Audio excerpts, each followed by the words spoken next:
they afraid now. Put me on the stage now. I'm ready to rage now. I feel like an animal stuck in a cage and I'm ready to break out. My time. Welcome to A7FL in Motion. I'm your host, Matt Ryan, and I'm coming to you from my little production studio. And this week, my guest is A7FL analyst and also happens to be the starting quarterback for the Old Bridge Hawks, Corey Hammond. Corey, how you doing, pal? Doing well. It's A7FL season, Matt. So we're back where we're supposed to be. We're back where we need to be. And I can't wait for games of the week. I cannot wait either. March 16th, 1 o'clock on A7FL.TV is the place you're going to want to be to watch the Old Bridge Hawks and the Indianapolis Octane a little bit later on in this half hour. We will break down that game for you. Good thing we have the starting quarterbacks of the Hawks here. Hopefully he'll be able to tell us a thing or two about that. We're also going over the Animals in the Crush, and also the Hunters are taking on Sickwidit. Will we see a bit of a role reversal there? We got that a little bit later on in the show for you, but we got to stay in motion heading into March 16th. If you're watching this for the first time and wondering, what is the A7FL? The A7FL is 7-on-7, but it's traditional American-style football, but a little changes, makes it a little safer, makes it a bit more fun. I honestly think it's the most fun style of football there is, and Corey, you can attest to that because you step onto the field every day with no pad, no helmets, and it's full throttle action. Well, there's a lot of it that's going to be familiar to a football fan. Let's just go down the checklist. Do you like football? Okay, check. Yes. Do you like hard-hitting action in your football? And the personalities of the human beings that choose to play full contact, no pads football, it's basically the best of both worlds. It certainly is, and then you add in a 3-on-1 throw-off, an untimed down that replaces kicking. It's an untimed down, and we've seen a tremendous amount of scoring come from that play, and it's going to be the first play you see on opening day in Indianapolis on A7FL.TV. And also we have a little bit of a wrinkle to the offside rule that was introduced last season, and we're keeping it this year. It's called the get back. In the fourth quarter, if you are down or the game is tied, if you score and you get your opponent down inside the 20, from the 20 and back, you get the ball back at midfield. Corey, that is a game changer for any team in this league who are really, really, really precise with the passing, and we have some precise passers in this league, and we're going to meet a few in this half hour. Welcome back to A7FL in Motion. I'm Matt Ryan, and I'm joined by a man who in the first segment was an analyst. He's now a guest on the show, at least for this segment, as the quarterback of the Old Bridge Hawks, Corey Hammond. Corey, you swapped the analyst hoodie for a quarterback's jersey. How does it feel for the Hawks to be back in the A7FL and for you to be alongside guys like Chick Morris and Zareel Wright, two amazing wide receivers and two veterans who can give you a competitive advantage against the Octane on March 16th? Feels great. First of all, thanks for having me, Matt. Long-time listener, first time on the show as a guest for the Hawks. But in all seriousness, bringing the Hawks back with Bobby Newman, shout-outs to Bobby for all the hard work that he's done to kind of set the groundwork. And then I'm just going to share a little behind the scenes. Amir Morris, known as Chick in our league, an all-decade performer at wide receiver and defensive back, we always had this long-going joke. Hey, before you retire, we got to play together so you can get a ton of catches, and then I get a wide receiver in Chick that can run the timing routes, the deep routes, and go up and get it when need be. So since we're getting up there in age, the time has come. So we have Chick. You mentioned Zareel Wright. We also have Troy Smith, Mr. Incredible, another former BIC guy that I'm going to be able to throw passes to. And we have a couple more surprises here and there to sprinkle in. So we're really excited to get out there to Indianapolis and see what the Octane can put on the field against us. And we do have some optimism going in, although we know, regardless of who we play in the A7FL, with the kind of the condensing of the talent, it's definitely going to be a tough game. But I think we've got the horses that are going to give us a chance, and it's just up to myself and the guys that support me to get the job done. And the Hawks play what a lot of people would consider Northeast blue-collar football. A lot of hard hitting, a lot of running, with these new wide receivers in there, is there going to be a lot of change to that dynamic, or are you going to be trying to find ways to integrate that within what you guys are building with this new group of guys? Well, I think a lot of times, especially a football team, you follow the leadership. And with Bobby as our leader and him being a guy that will also be on the field at tight end and sometimes on the defensive side of the ball, we're going to follow his lead. He's a tough guy. He's a blue-collar guy. He makes a lot of highlight plays. L.J. Smith dubbed him one big play, Bobby Newman, because he's guaranteed at least that every single game. But the Hawks, before they came back, were known as the team that, win or lose, you didn't want to play against them.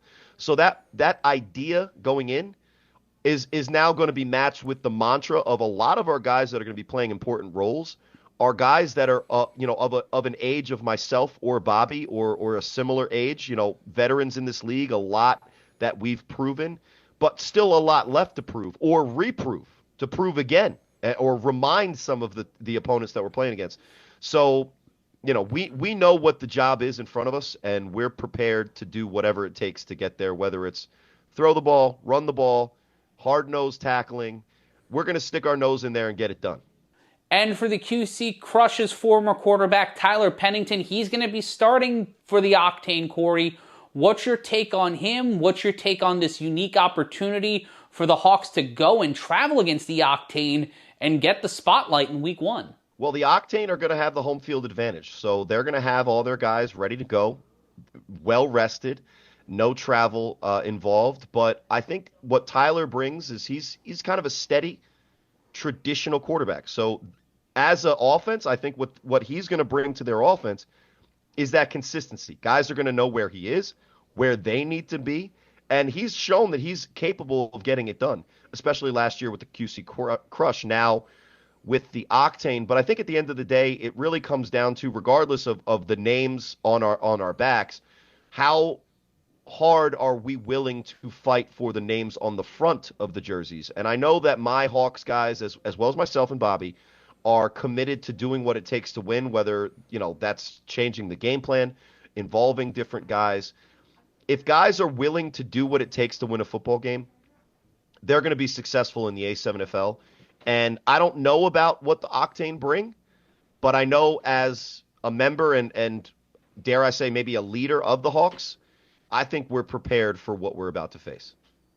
Media-trained Corey Hammond's a dangerous thing, and he'll be a dangerous thing on the field March 16th against the Indianapolis Octane. That game will be live on A7FL.tv. Be sure to like, comment, and subscribe on our YouTube channel as well to know when we are going live there. When we return, Corey will put the analyst hoodie back on, and we'll be talking about the Silk City Animals as they take on the QC Crush in our major game of the week, our debut live on Fox Soul. We'll have more about that after this. This is A7FL in motion.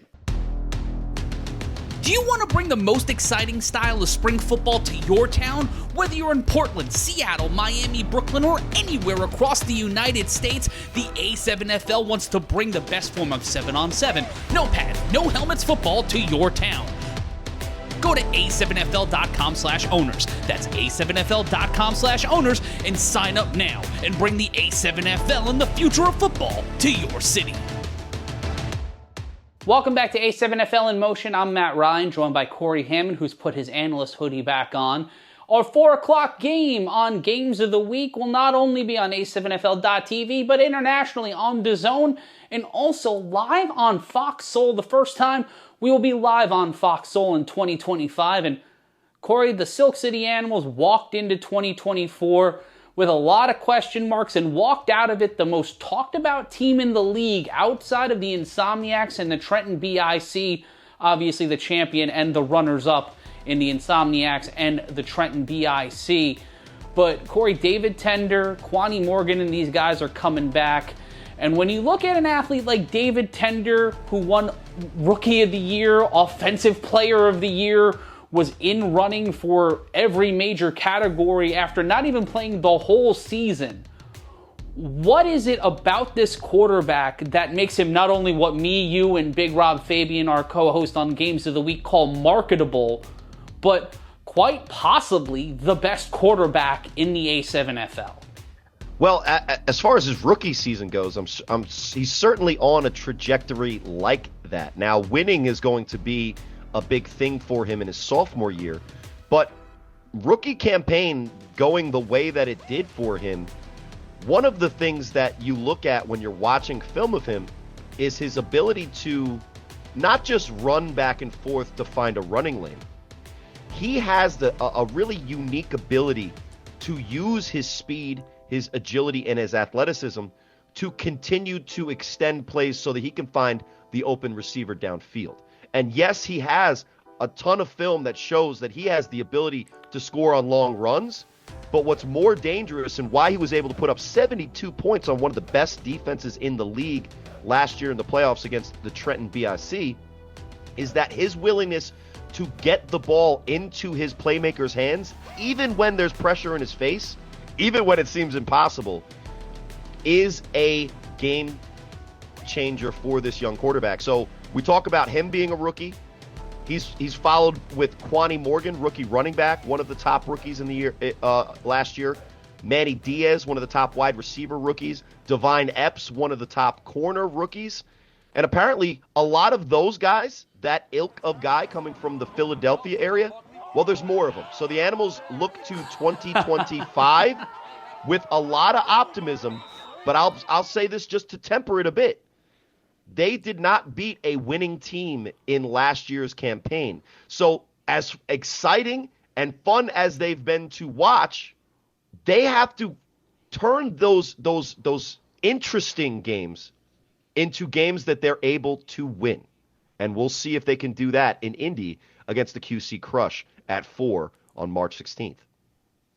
And you add a guy like Omari Thomas, who is a top veteran running back, to go alongside Kwani Morgan to kind of replicate a thunder and lightning scenario for New York Giants fans. You guys might remember that back with Brandon Jacobs or even the Rondane Tiki Barber days. When you look at those additions, or even a Mike Liberty, a veteran in this league, a guy who is considered one of the tougher guys in the A7FL, to add to an already brash and braggadocious Animals team, it's going to be interesting to see how that plays out. But let's not act like the QC Crush aren't going to bring the fight. Amatrice Hall, a guy we saw, Corey, last year with the Covington Heist, have a very, very, very good performance against the Patterson U in a very successful regular season. Keno Thomas making his return. Seth Chambers making his return.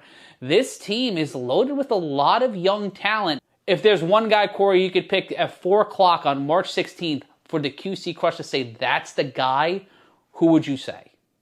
Well, it's going to be interesting because the Ohio team is now kind of a combination of the former Ohio franchises in the QC Crush, getting guys from the Heist, getting guys from the Chaos, getting guys to come back to the Crush. But I will say this. I'm not just biased here by saying the quarterback position is going to be extremely interesting because they have two things going on for them. They have a returning quarterback that was easily the MVP of the division last year in Keno Thomas. But the coaching staff is actually going to go with a guy that shared reps for him last year with the Sin City Chaos in Seth Kozak. Now, where Keno is known more for his running ability and that kind of mobile style of quarterback, Seth Kozak is more of your traditional pocket passer, which means that Keno, a huge playmaker in his own right, is going to be able to, at least a lot more, if they don't need him at quarterback, play his natural position at wide receiver, which gives the offense at large the ability to be a little bit more diversified than just one guy running back and forth as a quarterback and throwing to open receivers after the scramble. So it's going to be interesting. Can Seth Kozak step up, not just in the pocket, but in the spotlight and take over that job as a new starting quarterback in this league? Or will he fumble or stumble a little bit out of the gate, which means that they go to their backup, kind of the more proven, but yet an unconventional quarterback in Keno Thomas. So those are the two guys that I'm going to be looking at, but I think that Seth Kozak is going to surprise a lot of people for the QC Crush this year. I think it's going to be a high-scoring game myself, Corey. I'm going to be interested in seeing how these defenses react to these dynamic players on offense for both of these teams. I'm leaning towards Silk City right now, but I think it's going to be an excellent showdown live March 16th at 4 p.m. live on Fox Soul. For more information on how you can watch that game, go to A7FL.com. But when we return, we head out west for our 7 p.m. matchup. It's the Hunters, Sickwidit. A lot of questions heading into that one, and we'll try to get some answers after this. Welcome back to A7FL in Motion. I'm Matt Ryan, joined alongside Corey Hammond, and we've gotten through 2 of our 3 big games for Games of the Week in Week 1. But let's head out west to the A7FL Nevada Division, the Western Conference, as the Vegas Hunters will make their debut on Games of the Week in the bright lights, Corey Hammond, as they go up against Sickwidit in our opening week matchup. And that one is going to be interesting. Sickwidit, the only team to beat the defending national champions since the 2023 regular season began. Gary looking, rolling out to his right. Gary's going to throw. He's got DP! And Corey, you've been hearing a lot of rumors about a new day in Sickwidit, and there might be a lot of opportunity for a team in the West to take them and move them from second to third. Or further, because from what we're hearing, Sickwidit has lost a lot of players, but, a lot of times you lose players for this reason, that reason. They're kind of moving up. They're getting opportunities in arena football. So we're proud of that ability to kind of escalate upward. But what it's doing is leaving kind of that void to see who's going to fill some of those roles. And it'll be interesting to see how Mark Gray, the head coach and general manager, chooses to do so. Now, I trust Mark Gray. He's one of the better football minds, not only in the Nevada division, but maybe across the entire league. And like you said, this is the defending Vegas regular season division champs. The Insomniacs won it all. But in the regular season, they lost to this Sickwidit team. And Mark Gray is one of the big reasons why that happened. Now, they're taking a team in the Hunters that is looking to surprise a lot of people. And I think they could, because they're getting key additions, Matt, that you could mention. But one of the things that I'm going to be looking at is their quarterback. Now, he's the self-proclaimed starter. We'll see how that goes, because I think there is a little bit of depth there. But Yodi Mack, a guy that got rotation at the quarterback position for OTT, he's shown that he has the ability to run the ball when he's called upon and throw it when he needs to. And he's going to have some weapons. The key is can they put it all together and take on a team that has name recognition, even if they don't necessarily have those names still on their roster. And when you talk about the Hunters, those key additions, Corey, Tone Smith, the linebacker who played with the Insomniacs in their 2023 championship campaign. He's someone who's been with the Force. He played in that epic 2023 Fall Brawl championship game that you and I called between the Pit Bosses and the North Vegas Kryptonite. And he's going to be a big addition. And another guy who might be the most prolific returner by the end of this season, Corey, the most prolific returner in A7FL history, Savion Cunningham, making the move from OTT in the offseason to go with the Hunters. Making a big move here to go with the Hunters and try to get the spotlight. I think they may shock some people. I think that Savion Cunningham is going to continue to show why he's near impossible to catch in this league. And if Sickwidit's not able to respond, if they don't have a guy like Lavish T, Tyre Edwards, who has been returning it for them since Sickwidit came in the league in 2023, that was the team everybody thought coming out of Vegas in 2023, because of guys like Tyre Edwards, were going to be the team to beat. But if they can't beat the Hunters in a horse race, that might set the tone for a really interesting season in Vegas. And I think we're going to have a lot of fun watching what happens under the bright lights in Sin City, the home of our national champion Insomniacs, and we'll have them on the schedule in Games of the Week. later on in 2025. Don't you worry, you'll be seeing them real soon. And if you want to learn more about that schedule, and if you want to learn more about the A7FL, head on over to A7FL.com right now. Head on over there, get merch, get the latest info, get the latest news, and figure out how and when you can watch us across the grand expanse, whether on TV, on mobile, or I don't know, if you've got some sort of weird stone tablet. I'm not your dad. I can't figure it out for you. Just head on over to A7FL.com, and when we come back, we'll answer a voicemail or two. That's right, we have voicemails. We'll have that, and also we'll give you some more details on week 1 when we return. It's A7FL in motion. So sad that this is the final segment of the show, but so glad you've been spending time with us on A7FL in motion. I'm Matt Ryan, joined by Corey Hammond, and don't worry, my little chickadees, we're not done yet. It's time to hear from you. It's time for voicemails, and you can be a part of that by calling 424-273-5850. That is 424-273-5850. And let's listen to that voicemail. There's a bold take right here. Heathens beat the Watchmen in a close one, week 1. Well, I feel deep voice envy, Corey. Like, that guy should be hosting this show. I shouldn't be here with a voice like that. I should be go parking cars right now. That guy should be sitting here.